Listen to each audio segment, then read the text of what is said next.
Hey, everybody. I'm going to hang out here for a couple of minutes while everybody logs in. I got my armor on this morning, as you might be able to tell. And I am just off my bike. Still a little red in the face. I had some anger to get out, as I imagine many of you do as well. Hang tight for a minute. Let's get everybody on board, and then we will talk about what's happening and where we go from here. I want you all to know while we're logging in that there is some very high level conversations happening right now. And I am booked solid for the rest of Saturday.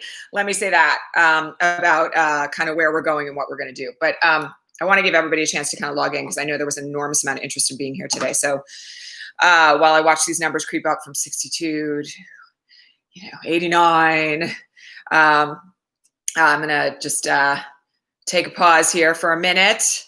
I'll tell you all a little story while we're waiting for everybody to log in. Last night, you may have seen that I posted a picture of myself from my first day of law school in August of 1993. Ruth Bader Ginsburg had only been on the court for about a year. And I made a point that day with one of my brand new law school classmates of going to the Supreme Court to get my picture taken on the steps. And that was because if Ruth Bader Ginsburg could get there as a liberal woman who had fought her whole career for gender equity, I had no doubt that there was going to be a way for me to get inside. And I did get a chance, actually, to attend a few oral arguments, and I was a part of a few petitions before the Supreme Court back when I was working as a lawyer. And, she was just an epic presence for a tiny woman. She was an epic presence. And, I will just say that she inspired so many people. She inspired me. She changed the course of American history on issues of gender equity. Women were not included in the 14th Amendment until Ruth Bader Ginsburg made that argument in front of the Supreme Court in 1971. So, we have, and that, by the way, is the year I was born. So that tells you how long this woman has been around. I just want to start out here by saying how grateful I am to all those who have, upon whose shoulders I stand. Let's put it that way. We stand on the shoulders of giants. One of those is, without question, Ruth Bader Ginsburg. And, the path that she cleared for so many young women to go to law school and become lawyers is just, it's unbelievable. She carved a path that would not have been carved had it not been for her will and her agency and her determination. And to lose her at this moment, where we all know, because of her last wish, as stated to her grandchild, that her most fervent hope was that she would not be replaced until after this election, that she fought till the bitter end. And, I will tell you that one of the things that just struck me last night was how weighty the burden was that she has been holding for the last 4 years. Everybody knows that she wanted to retire in 2016, that her intention was to retire when Hillary was elected. This is a woman who battled cancer 5 times and held on until she could not. And I think about, the fact that our entire democracy should not bend or turn on the shoulders of one small woman with a will of steel. So our obligation, I had a moment last night, man, I will just tell you all, I have not been in the place of sadness, save for the moment that Hillary Clinton started speaking on Rachel Maddow last night. I am in a place of just profound rage. And I have not been able to, I'm just going to say this, it's not uncontrolled rage. It's rage that is very directed and very specific. One of the things that I will tell you is that our obligation is to live into her legacy. If that woman could fight the way that she fought for the last 4 years to hold that seat because she knew what it would mean to lose it, we damn straight have to be in a position where we are willing to do the same. Like I said at the top, when you all were logging in, I got my armor on today. I'm like, because I woke up ready to fight. So let me just say a couple of things about where we are. I do want you all to know, as people were logging in, I said this, there is a mountain of behind the scenes organizing happening today around this issue. A mountain. Like, I am booked solid for the rest of the day now. I can't tell you anything more than that, other than to say that some of the best minds out there are in strategy conversations right now. So let me just make it really clear to all of you, okay? I want to give you all some talking points, and then I want to talk about kind of like potential strategies, because you're all in this, all right? The first thing that I want to say is there is a pretty substantial conclusion now that trying to humiliate or call out the hypocrisy of Lindsey Graham and Chuck Grassley and Mitch McConnell and everybody else is not going to work. Okay, so if you have a choice between strategy that is designed to push toward action and strategy that is designed to humiliate, I want to urge you to push toward strategy that is headed toward action. Here's why. These people don't care about whether or not they're hypocrites any longer. They don't care about whether or not they said 20 days ago that they wouldn't bring up a new Supreme Court nominee for a vote before the election. They do not give a shit, okay? What they care about is power. And they have been waiting, in some instances, 30 or 40 years for exactly this kind of scenario where they can flip the court for generations to come. So there's not going to be any hesitation on their part about what they said before. They're not going to care about, video on Twitter saying that, in 2018, I said, you can call me on my words, you can hold me to it. They're not going to care. They don't care. Lindsey Graham this morning has come out with a statement saying, this is a different circumstance than what I was talking about in 2018. They don't give a fuck. So first of all, let's just wipe the hypocrisy talking points from anything that you're posting anywhere on social. You don't have to delete them if you've already been doing this, but just know they're completely ineffective. These are people, you have to have a moral compass in order to be capable of shame, right? We all understand that. They don't have a moral compass right now. It's gone. It disappeared. It's gradually diminished down to nothing over the last 4 years. So the real question here is what they're prepared to lose to push this forward. Okay, so let me say a couple of things about this. I don't have any doubt at this point, based on what Mitch McConnell has said and what the president has signaled this morning, that they're going to put a nominee on the floor of the Senate between now and Election Day. Okay, I don't think anybody should be under any doubt about the fact that they are going to try to do that. Okay, it is obvious. They have said it. We should believe them. Okay, now the real question is, what are they willing to lose in order to get it? Because there's a pretty firm consensus right now with the people that I am talking to today that if they do that, if they seat a Supreme Court nominee between now and the election, or even in a lame duck period after Biden wins, assuming that that's the case, they're going to lose the Senate. If they try to seat a nominee between now and the election, they will lose the Senate. And the interesting thing about that is that if we take the Senate, if indeed we manage to flip the Senate blue, we then have the capacity to expand the number of justices on the Supreme Court. We will also, by the way, be able to codify the statehood of DC and Puerto Rico. And that means that we will add 4 new Republican senators to the Senate forever. So one of the things that we have to do here is use that possibility as a leverage point. Because I will tell you that there are rumors, more than rumors, circling around right now that Mitch McConnell is going to have a very hard time holding his caucus together. There are some people in very tight races right now who will lose if they do this. They may lose anyway. Those races may already be over, okay? We know Susan Collins is going home. Sarah Gideon's got a 12-point lead in Maine right now, all right? Now, Susan Collins may decide to vote on this particular thing anyway, but I will tell you that the threat of losing the Senate and changing the makeup of the Supreme Court forever is a very good leverage point to try to rein in Mitch McConnell and some senators who are in very, very destructive races right now.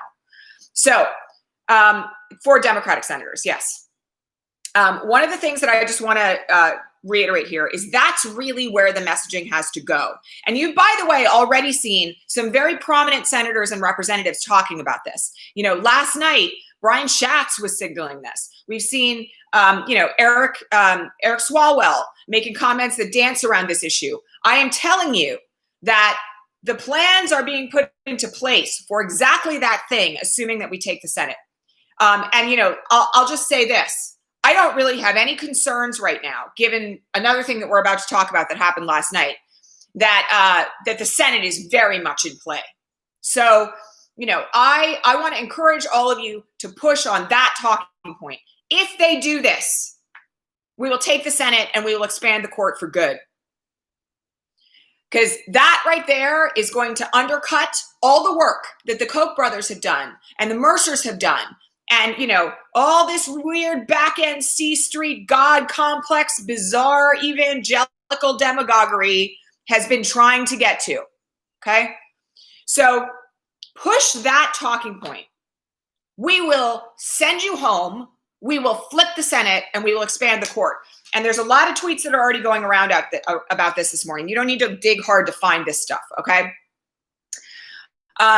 The second thing that I just want to say here on this front has to do with what happened last night after it was announced that she had passed. Because literally, in 1 hour last night, we broke every donation record in the history of Act Blue. Just in Ditch Mitch alone, which is only one feed that supports 7 senators who are out there, 11 Senate candidates that are out there trying to flip the Senate, $10 million was raised in 3 hours. So the records that got shattered last night, I think the last time I looked, it was something in the range of $40 million in donations poured into Democratic races last night. I will tell you, Amy McGrath has been down against Mitch McConnell by like 10 points in the latest polling. That's very dangerous. She needs more funding and she needs more support. And she needs to take that seat. So, again, I want to remind you all that there's this thing that happens with the DCCC where they fundraise into a pool and then they spread it out to candidates that are in the most competitive races. We really have got to understand that Mitch McConnell himself is part of the problem, right? He has perhaps alone done more damage to the ability to create change and hold this president accountable than any other human being related to this series of events. So he's got to go. Like, there's just no question that he's got to go. The other thing that I'm just going to say here about all of this is that we have some very tight races that could already flip the Senate. And one of the ones that I want to point you to, of course, is Mark Kelly running against Martha McSally, who was not elected. Okay, so Martha McSally is out there last night already, like within an hour of Ruth Bader Ginsburg dying, saying that we needed to put a vote on the floor for a new nominee. Mark Kelly is up against Martha McSally in double digits. Because she is not elected, if he wins that election, he could be seated as soon as November 30th. Now, do I think that they are going to wait until November 30th to have a vote on a Supreme Court nominee? No. But I do think that there are some things that could change here in the mechanisms of McConnell not being able to hold his caucus together that could get us to a point where we need to flip 3 instead of 4. I'm going to remind you, Pence is the tiebreaker here. So we've got to get beyond the number that we need to cross the finish line and into a place where we're also beating Pence. That can't happen until January, and that's assuming that we flip the Senate. So we really have to get into the mindset right now that the Senate has to be front and center in terms of priorities. Because if McConnell, for some reason, can't hold his caucus together, like Mitt Romney decides he's not going to vote on a nominee until after the election, Susan Collins decides she's not going to vote on a nominee until after the election, Lisa Murkowski yesterday, now who knows if she's going to stick to this, said before Ruth Bader Ginsburg died that she would not vote on a nominee before the election. Okay, there are some hints out there of people who are floating around. Like Cory Gardner's in a very tight race. He's likely to lose. Who knows where he's going to come out on this, okay? But I will just tell you that I think McConnell's going to have a problem.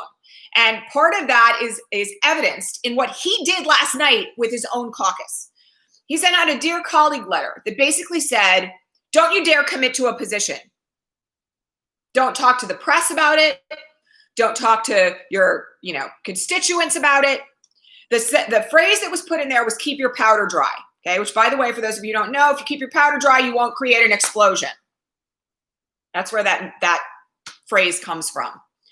He's desperately trying to silence his caucus on this issue because he wants to get everybody in line. He knows he has a problem. So the pressure that we have to levy here is about the fact that if the Republicans proceed with this, they lose everything. Now, they may lose everything anyway, but the threat of them losing everything if they try to do this is our best point of advocacy right now in terms of strategy. So that's where you should be talking. That's where you should be directing your points. Okay. There was some discussion last night about the budget negotiations. So I'm just going to say really clearly here that I think the Democrats have to finally understand that where we are is war. Okay. Like, we're not in a place anymore where the typical niceties of life on the Hill get to be applied. Okay. Because if McConnell pushes through a nominee and we, for some reason, don't take the Senate, one of the things that means is if the election is contested and it finally gets to the Supreme Court, Trump will win. And I hate to put it in terms that are that stark, but this is what we're up against, okay? Like, it's that serious. And at this point, especially given what happened with Merrick Garland, they stole 2 Supreme Court seats. There's just like literally no other way to put it. They stole 2 Supreme Court seats. They stole them. They stole them. And if Merrick Garland's nomination had been brought to the floor by Mitch McConnell, we would not be in this position. So, one of the things you have to understand here is that any strategy that we can adopt that can stop this nomination from going through has to be on the table. So the budget negotiations. If the Democrats refuse to agree to a budget, the federal government will shut down. This is a strategy, by the way, that the Republicans have used in the past. They've allowed the government to shut down as a form of leverage to try to bring people to the table. They've done this so many times I can hardly count it. The president did it 2 years ago, right around the time that Roger Stone was indicted. Okay, so one of the things that is a possibility here now, again, this has to be done with Pelosi's consent, with overt, conversation about why it's taking place. If there's a refusal to agree to a budget and vote a budget through for the federal government, and that, by the way, means a lot of very significant things for federal employees and their insurance and their pay and all that other stuff, okay? But if the Democrats refuse to do it, they can't hold a hearing to push through a Supreme Court justice. So, again, I want to remind you all that regardless of what Pelosi has done before in her negotiations with Mnuchin, we're in a whole new world this morning. And I hope, against hope, that the Democrats realize where we are, okay? Now, that's one way that things could kind of shift, all right? I do not think that, I'm just going to say this because somebody's asking about articles of impeachment. Articles of impeachment are not going to get us anywhere right now. That process is too long. It has the potential to be stalled. Mitch McConnell controls what gets to the floor of the Senate. I do not think that there's going to be any hope of any articles of impeachment altering this scenario. Okay. The real thing, the only thing these people care about is whether or not they have power. So we've really got to hit them where it hurts in the context of like, you're not going to be able to control any of this going forward if you do this, and then make sure that that happens anyway. All right. Somebody asked me a question about Chief Justice Roberts and whether or not he could step in on all of this. He really doesn't have any authority over this. Okay. Like, it may be that he comes out and makes a statement or something like that. But do I expect that he's going to be able to do anything to convince Mitch McConnell to stop this? No, I don't. I think he's going to, do what he does and be the Chief Justice and, sit with it. Okay. I don't think there's any possibility, honestly, at this point, that anybody's going to be able to stop the train of a nomination. The only chance that it doesn't get pushed through is if Mitch McConnell can't hold his caucus together. And that's the place where we've really got to push. Okay. So let me just talk a little bit about what's on the line here. Okay. Because it's not, it's no joke. All right. There's a pending case about the ACA that's before the Supreme Court right now. Assuming that Mitch McConnell is able to push through a nominee, the ACA is dead. Okay. So healthcare is dead. Obamacare disappears. The next thing that is on the docket, of course, that, and this is one of the reasons why so many women like myself were fucking flipping out last night, is Roe v. Wade. Roe v. Wade will be overturned if Mitch McConnell pushes through a nominee here and we don't take the Senate. Okay. DACA. Remember that one? Huge issue. And, you know, the possibility that our DACA recipients will be safe despite the very slim margin of a ruling that we had this spring. You know, reminder, one of the things that the Mercers and the Kochs have been really good about is starting litigation on all sorts of various points around a single piece of litigation. They did this with the ACA on every imaginable legal issue. All it takes is one of those cases to get to the Supreme Court. Gay marriage. You know, that's where we are right now. Wouldn't count on that one sticking around if we don't take the Senate.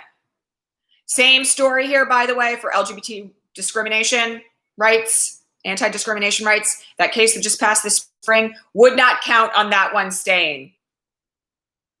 So, you know, we all have to look at literally where we are, okay? And, you know, my biggest concern right now, in addition to all of those, has to do with the fact that this nomination, if it is pushed through and we do not take the Senate, will allow Donald Trump to win the election if he contests it in court and it gets to the Supreme Court. Won't matter whatever else happens. You know, like I said, they've been waiting for this. So it is all of American democracy. It's like the full kahuna now. All right. So final talking points for today, because I want to send you guys out like armed and ready for this. And I mean that with words and strategies and actions, obviously not with weapons. I, of course, am going to be sharing strategies, ideas, plans, memes, hashtags that are being discussed today without saying more of that. Okay. So please stay tuned to my Twitter feed. If you were not there already, you know, there's plenty of other great folks out there who could follow, who are all in the same boat. By the way, Charlotte Clymer, if you don't follow her, you should go follow her right now. You know, and Alyssa Milano and a bunch of other folks who are really in deep right now in the thinking about this, in addition to all of the Biden campaign advisors, right? Like you should be following every one of them. Please follow, by the way, Maya Rupert, who was the head of Julian Castro's campaign. You know, there's a lot of conversation happening, you know, without saying any more of that, about really organizing and being disciplined about the efforts that we need to undertake right now. Okay. So this is not a moment to be tweeting crazy memes that make us look like we don't know what we're doing. Okay. This is a moment for strategy, for calm, cold, calculated effort that is unified. That's the other thing, because the bots are already out in force. If you don't like Biden, I really don't give a fuck anymore, because my version of this is going to be what AOC said last night on Instagram. You have a chance to either let democracy live for another day, or you can kiss it all goodbye. That's basically where this election is. Okay. So we have to be as tight to the unified message as we can get. We have to be completely on the same page as a movement. We have to have all Democrats behind Biden 100%. And we cannot at this moment allow for anything to look like it's out of line. Okay. Like we got to get like the ducks in a row. Okay. One of the ways that we can do that is by using whatever influence we have. And I just want to remind you all, like, yes, I may have 102,000 followers on Twitter. Okay. If you've got 45, those are 45 people who you can influence, who you can push talking points out to, who maybe will push them out to their communities, who maybe will push them out to their neighbors. Okay. I don't want any more excuses. I know sometimes people say this, like, my following is so small. Every vote matters. We have to flip the fucking Senate or it's all over. Like, I'm not kidding. Like, we have to flip the Senate or it's over. So all hands on deck, all messages unified. Please make sure that in the way that you deal with this, you are not engaging in the kind of like orange Cheeto sort of like, you know, out of left field. I don't want to denigrate it because I get this is how people deal with their anger and how people deal with the way that they feel. But listen, we got to talk about what's at stake here. Okay. Because it's not just about this, right? This is the other thing I just want to say here. 200,000 Americans are dead from COVID as of this morning. 200,000 lives. And like, it's the tip of the freaking iceberg if we don't stop this train. So, you know, I really want at this point to encourage all of you to just, you know, get organized. Now, there's a lot of people who are calling for mass protest. I just want to remind you all that there have been mass protests going on in the streets since May 25th when George Floyd was murdered, okay? You can get behind those protests. You know, Brittany Packnett Cunningham, one of the founders of Black Lives Matter, was all over this last night, right? Like, organize, calculated, unified, get behind the people who are already organizing. You don't have to start from scratch. You can show up and be a part of what has already been happening in the streets of the cities of this country for the last 90 plus days, okay? And yes, there may be total mobilization in Washington, D.C. about this. I've already talked to people who are like, I'm packing a fucking bag. And I'm like, great, go, okay? If you have the ability to do that, if you don't have young kids at home with nobody else to take care of them, you should get on a plane if you're comfortable doing that, okay? Or a train, or get in your car, okay? Because we're going to need some of that also. But I just want to say this. This has got to be a nationwide movement at this point, and it has to be loud, okay? And it's not just about getting in the streets. It's about truly understanding that we have to remove these people from power. And so that, getting out the vote locally, you know, this is the other thing I just want to say. Last night I had this really fascinating conversation about like organizing for the election itself. And one of the things that was said in this conversation, which was with a bunch of people, was this. The local matters more in this election than it has ever mattered before. Do not feel like you are inadequate if what you are simply doing is texting your neighbors and saying, are you registered to vote?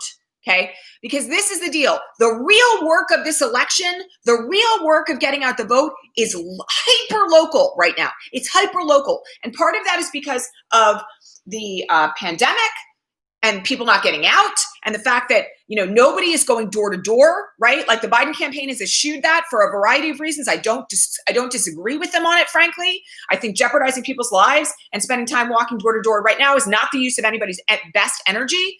But you should be recognizing that your contributions may matter most right where you live.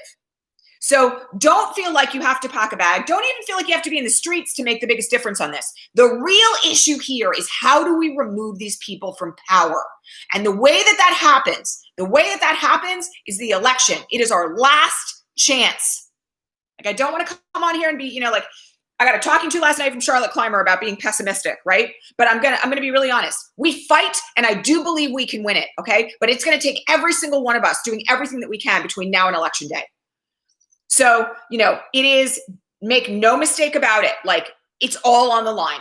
And the obligation right now is to do every single thing you can, because you know what? That's what she would have wanted.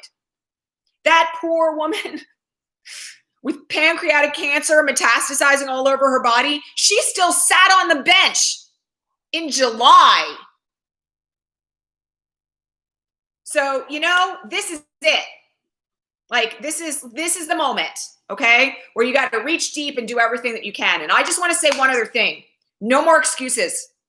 No more excuses about how it's scary. No more excuses about worrying about pissing off your mom or pissing off your neighbor, or people don't talk about politics where I'm from. No, we're not going to have a country to live in if you don't work it now.